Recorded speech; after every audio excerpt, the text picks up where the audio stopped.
Okay. When heaven begins on earth. Kapag nagsisimula ang langit sa lupa.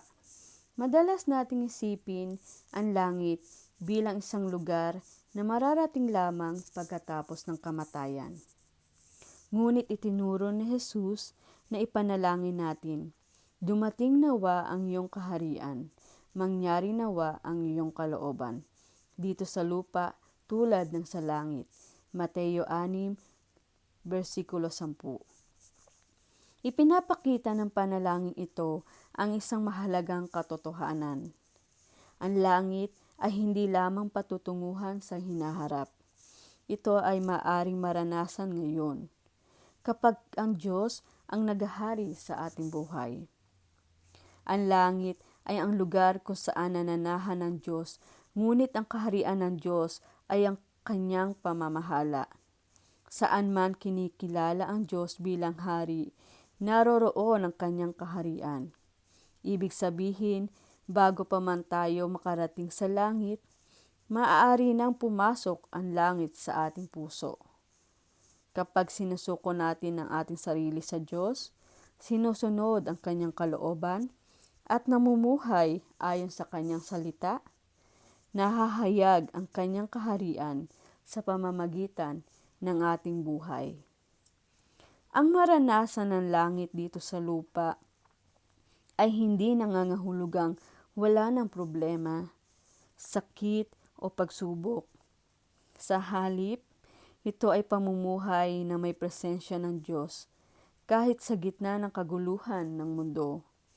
Maaaring magulo ang paligid, ngunit ang pusong pamamahalaan ng Diyos ay may kapayapaang hindi kayang ibigay ng mundo.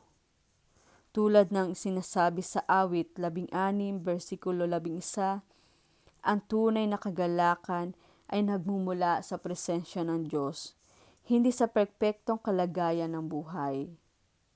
Ang pamumuhay ng dito sa lupa, gaya ng sa langit, ay paanyaya na ipakita ang ugali ng Diyos sa ating araw-araw na pamumuhay. Pagpili ng pagsunod kaysa kompromiso, kabanalan kaysa kaginhawaan, at pag-ibig kaysa pagiging makasarili. Nahahayag ang kanyang kaharian. Kapag isinasabuhay ang katarungan, ipinapakita ang awa at inilalakaran ang pagpapakumbaba.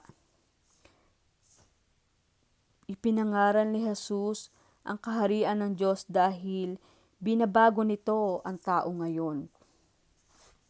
Ang lahat, ang langit, ang ating hantungan. Ngunit ang kaharian ang nagbabago sa atin.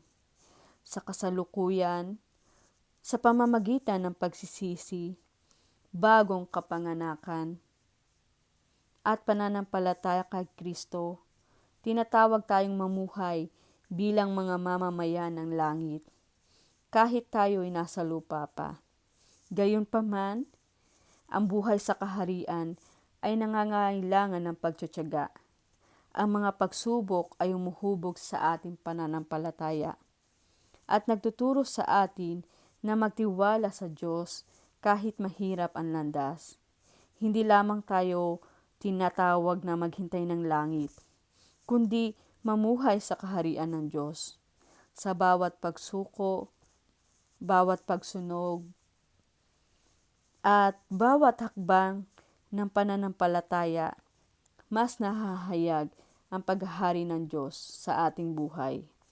At kapag ang Diyos ang tunay na naghari sa ating puso, ang langit ay nagsisimula. Hindi balang araw, kundi ngayon. When heaven begins on earth.